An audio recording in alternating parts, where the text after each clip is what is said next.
have these private groups that are run and created by the elite, by the ultra-rich, wealthy families that have been manipulating global markets from behind the scenes for generations.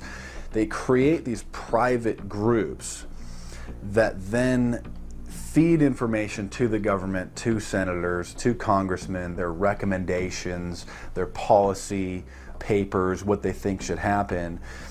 And it's fascinating because if you actually read what it is that they're doing, the recommendations that they make, they're very able to get them put in place.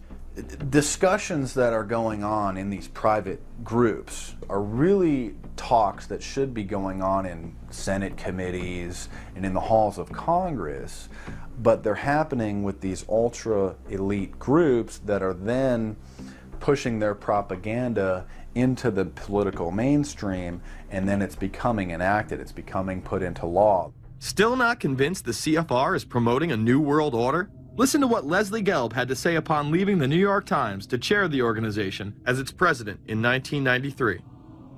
I loved it. Doing a column is a great job. I'm going to an equally great but different job, and in a way a job that caps everything I've been doing in my life, in government, in academia, and in journalism. I think that's what the Council on Foreign Relations will allow me to do. You know, for example, you had me and 3 or 4 other folks on this show a few months ago to talk about the New World Order, right? Exactly. Right? Bob I talk about it, you, exactly. Right. I talk about it all the time.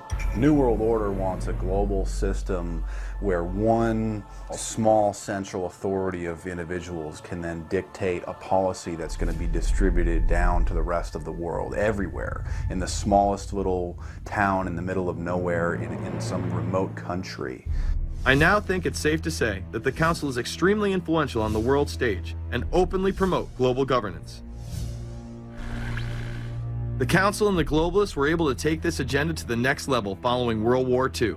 The United Nations was born out of the ashes of this conflict. Unlike the League of Nations, the United States not only joined this organization, they championed it.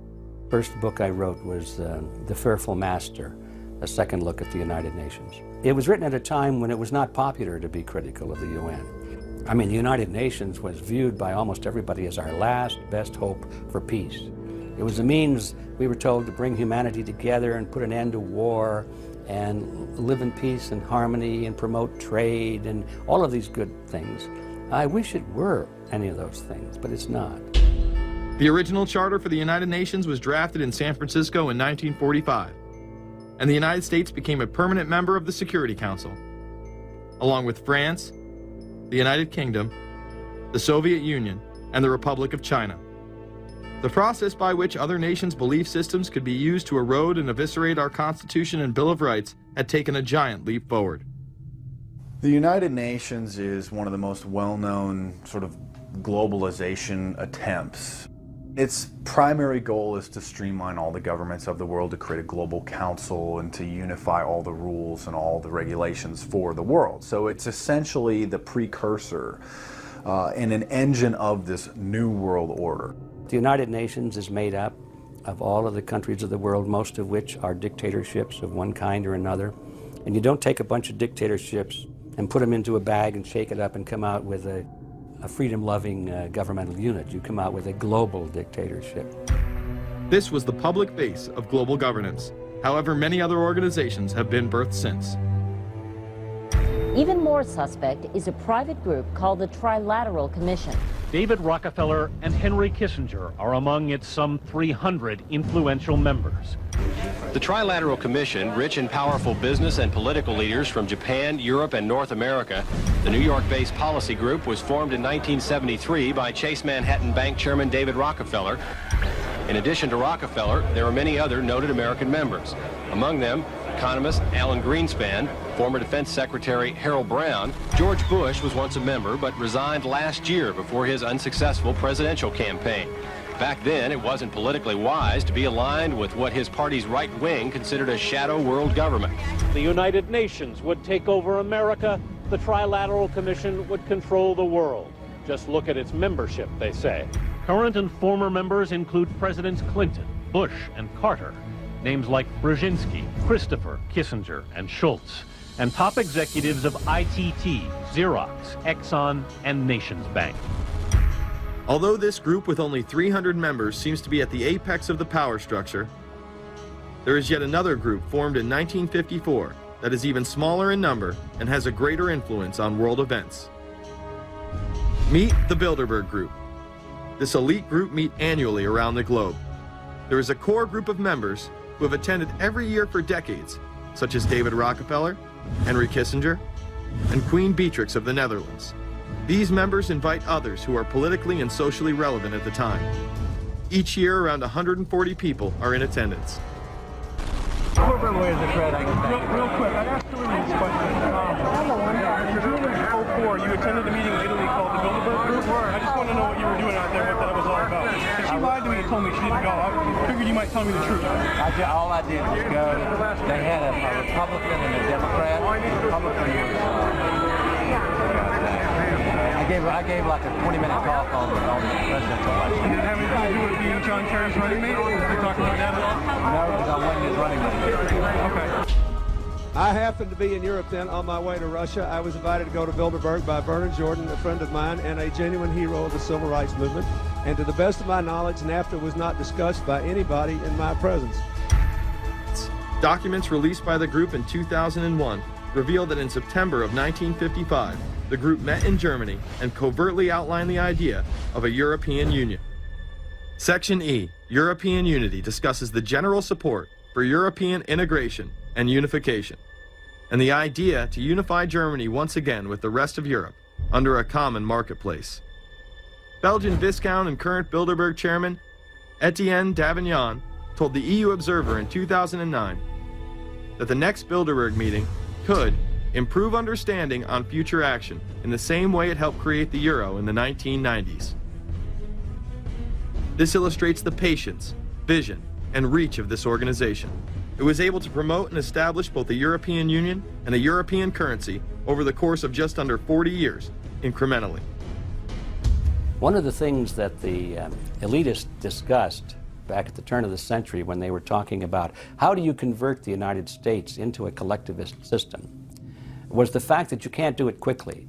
You have to let people get used to it incrementally, because any major change would be rejected. The 1957 Conference of Rome, where the Common Market Treaty, providing for free trade in all products, was at last signed.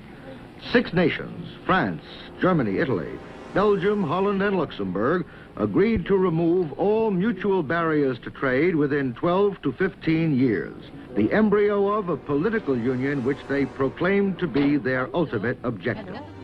In that fashion, it's possible for people to get used to this process and even to think it's a good thing. People will accept the gradual growth of government, the gradual loss of their purchasing power. They'll accept almost anything if it's done gradually, and we have to be very alert to that. 2008 and 2009 attendees include World Bank President Robert Zoellick, Treasury Secretary Timothy Geithner, former head of British Secret Intelligence Richard Dearlove, Donald Graham, CEO of the Washington Post, CNN host and author of The Post-American World, Fareed Zakaria, and many other giants of business, politics, and media. You just came back from meeting with the Bilderberg Group. The Bilderberg Group are, you know, when people who are conspiracy theory people, they send me mail, it's usually about the Bilderberg Group. And I get these books on my front door, which I'm uncomfortable with, and it's all about the Bilderberg, like they're the modern day Illuminati. Are you a member of the Bilderberg Group? I don't think we're supposed to talk about this. Many have identified them as the kingmakers, the puppet masters that pull the strings behind the scenes. Perhaps there is no better example of this than what occurred during the 2008 conference. Immediately after Obama had been selected as the Democratic presidential nominee, the pressure was on to choose a running mate. We've put together a committee. We are going to be equally deliberative in how we move forward, and we're not going to do it in the press, and we're not going to do it through surrogates. He then tricked the press corps into staying on the plane as it took off from Washington. He was whisked away to an undisclosed location. What's interesting and dangerous about the New World Order is that it's not a natural progressing idea. It's just not civilization naturally evolving and organizing into this system. It's the group of extremely powerful people that are manipulating the system to get it to this status from behind the scenes without anybody's knowledge. You have to ask yourself, if there isn't an agenda going on to keep those organizations quiet and to keep them out of the news, to keep the discussions about them behind closed doors, then why is it that these supposed experts on the left and on the right never talk about them? This has been a condensed history of the globalist organizations and their rise to power. But is there a reason they meet behind closed doors? A shadow world government has been mentioned, but to truly understand what that means, let's go back to this iconic warning from President Dwight D. Eisenhower. Progress toward these noble goals is persistently threatened by the conflict now engulfing the world. It commands our whole attention, absorbs our very beings. We face a hostile ideology, global in scope, atheistic in character, ruthless in purpose, and insidious in method. In the councils of government, we must guard against the acquisition of unwarranted influence, whether sought or unsought, by the military-industrial complex. The potential for the disastrous rise of misplaced power exists and will persist. Through multinational corporations, global intelligence networks, out-of-control banksters, all under the veil of national security and black operations, the global elite have consolidated power on a massive scale over the last several decades. You see, global corporations not only fund and develop large technological and military projects here and abroad, they also own the consumer industry and production, as well as all of the important media. By owning the vast majority of what we hear and see on a daily basis, we have been manipulated on a mass scale as to regards to what we believe and desire, both socially and politically. Edward Bernays, the nephew of world-famous psychoanalyst Sigmund Freud, would study group dynamics and become the father of public relations. He authored the book Propaganda in 1928. In it, he described how to intelligently and consciously manipulate the habits and opinions of the masses within a democratic society. He went on to state that those who harness this unseen mechanism of society constitute an invisible government and are the true ruling power. It is they who pull the wires which control the public mind, who harness old social forces and contrive new ways to bind and guide the world. The average American is distracted, mindless, worried about minuscule things, celebrities, as if it was their own family members. And this is by design, because the powers that be, who own the media, know how our brains work. They know scientifically how the human mind functions. They know about sociology, and they are using the media, and have used the media for decades now, to entertain people with issues that don't really matter.